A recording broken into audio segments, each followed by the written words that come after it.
Yo, pulled up to the set when I heard that brutal sound of the bass. Start to feel like I'm dreaming, man, should have seen that look on my face. But I'm so low-key, I'm an anonymous G that I left no trace. But when I step 1 foot in the room, I'ma set this pace. I feel like king of the hill when they're never gonna take my crown. That's the type of my sound, better rise up when I shut this down. Rise up when I shut this down.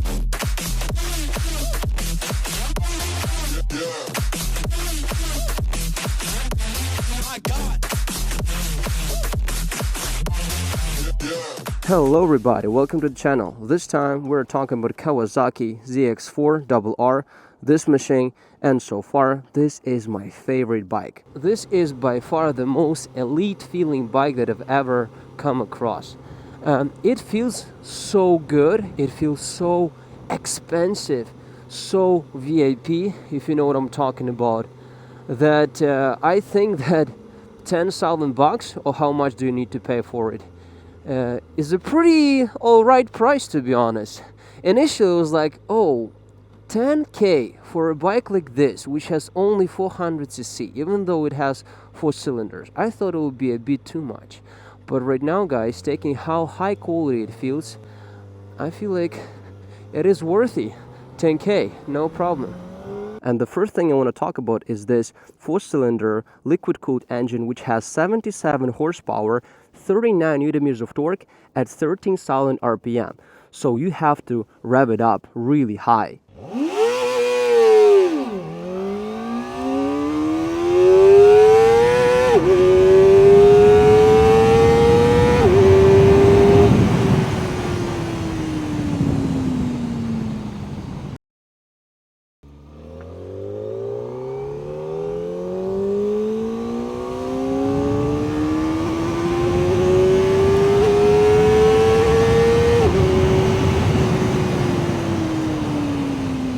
And on top of that, this bike has ram air system, which allows you to get 80 horsepower once you're riding really fast. Suspension wise, it has 37mm upside down front fork and it has preload adjustability. But I would tell you that this bike is still rather soft. Suspension is just top notch.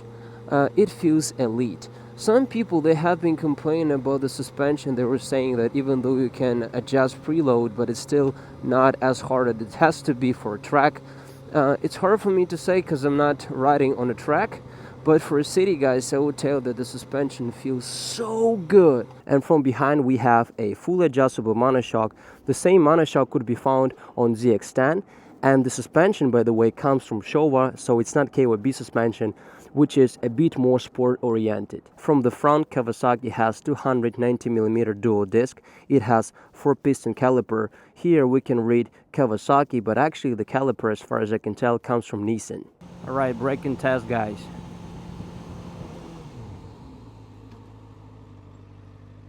Not bad. Hit the brakes. Oh gosh, brakes are so good, they're so sharp, but nonetheless very predictable. This is exactly what I love. From behind we have 220mm single disc, and it has 1 piston caliper from Nissan as well. One thing I want to mention is braking. Brakes are absolutely great on this machine. They're so nice, they're so predictable. Brake performance is great.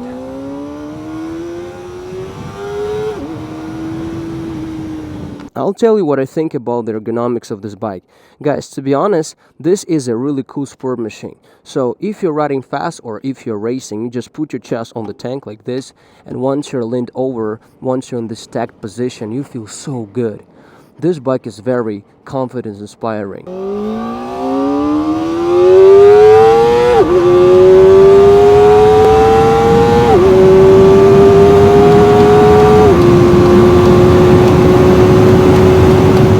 Actually, I cannot stop racing once I'm on this machine. The quality of the acceleration! Can I use this term? It feels so good!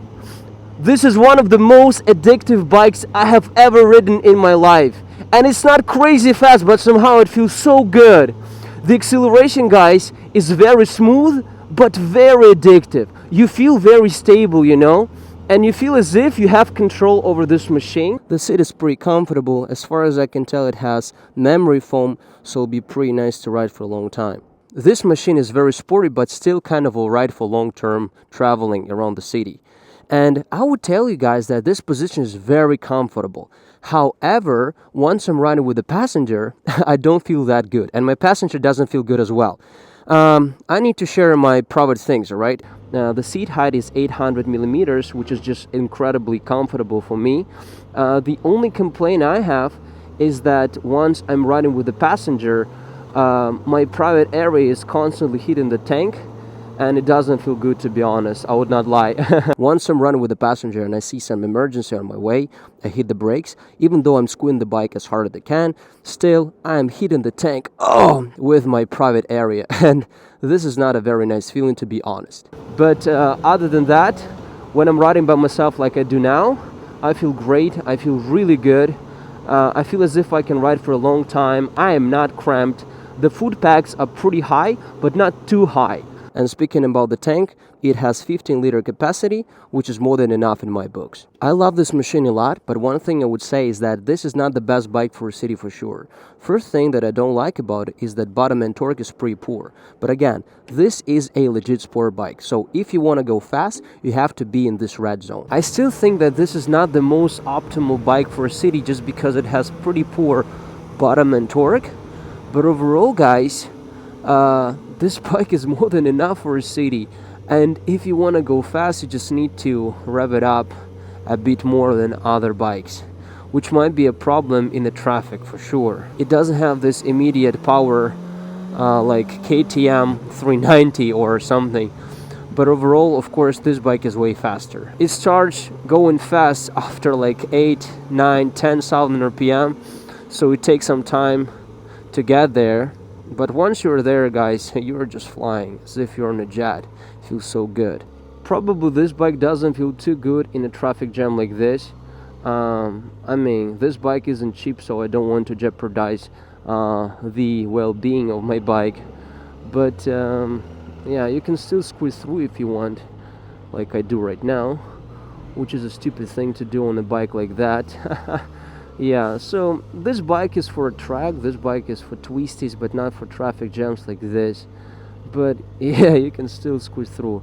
The only thing I don't like is that it's too loud for traffic, and I feel like most people, they will be just saying that, oh dude, come on, what are you doing? You're revving up your engine, even though I don't do anything. This machine wants to be ridden fast, so the power band might be found at 10,000 RPM, and again, yeah, once you're in the traffic, guys, it's pretty hard to get to 10,000 RPM. Bike starts going fast after 8,000 RPM, and you can rev it up all the way up to 15,000 RPM, which is cool.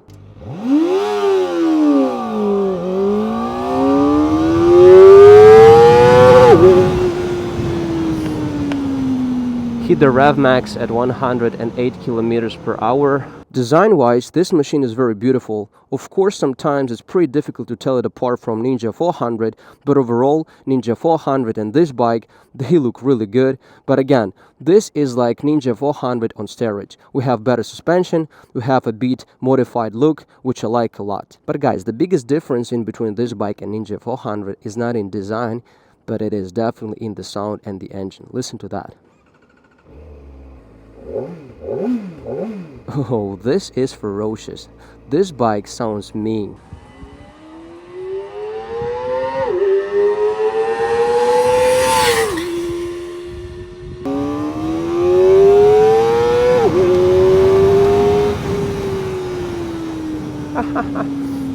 Not bad. It's screaming so ferociously, guys. So loud. And this sound is really beautiful. So it's not like Benda 500 that I was reviewing recently. The sound on this machine is great. This bike is packed in really nice electronic package. First off, it has 4.3-inch TFT dash. It has quick shifter up and down. It has 4 power modes: street, sport, rain, and riders. You can turn off traction control if you want. Of course, it has dual channel ABS, it has slipper clutch, plus it has some sort of an assist clutch. And the clutch feels absolutely incredible. So I want to show you the gearbox. So first off, let's talk about the clutch. So the clutch lever is adjustable. Those levers, they're adjustable. The clutch lever is super soft. Look at that. I'll use my pinky. So I can do that, no problem whatsoever. And right now we're neutral, so we go first gear, go back, neutral, first gear, neutral, first gear, neutral, no problem. And I would tell you more things about Gearbox itself. First off, of course, it has 6-speed gearbox, and gears are really long. Again, as already mentioned many times over, you can rev it up all the way up to 15,000 RPM. And I really feel like this gearbox is the smoothest gearbox that you can come across. Not a single time did I miss shift. The quick shifter on this machine is really nice. It is a bit stiff, which I like a lot. It gives you that necessary accuracy, so you cannot just miss shift by accident. And guys, one more thing I will say, that this bike in general is the smoothest machine you can come across. The engine is extremely smooth, the handling is extremely sharp and smooth, the gearbox is extremely sharp and smooth. Everything in this bike is just superb. It feels absolutely incredible. The touch and finish on this machine is just beyond my comprehension. Every single detail on this bike feels elite, feels very high quality, and I do think that this is one of the most reliable bikes that you can come across, because this is a Japanese Kawasaki. What else do you need? It's so smooth, guys. It feels as if I'm like flying on a jet. I don't even have that feeling as if I'm touching the asphalt somehow. No vibrations whatsoever. The engine is so smooth, you know, it's not punchy at all. At all. You can twist the throttle as hard as you can, and you will never have this feeling as if the bike is kicking your ass. You know what I'm talking about. I feel like it will be very good for a beginner, so the power delivery, I would say, is very predictable. But the only downside of the engine is that on lower RPM, the bike feels pretty slow. It feels as if you're riding like average Ninja 400, or even slower, to be honest.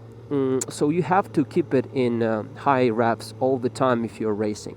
But if you're a beginner, guys, I feel like this bike is never going to scare you off, which is a great thing. I feel like I don't even have to mention it, but we have LED headlights and taillights. Blinkers on ZX4 are here on the sides. Some people complain about this trellis tubular steel frame, but I feel like it's really good and nice. The carb weight of this machine is 188 kilograms, which I like a lot.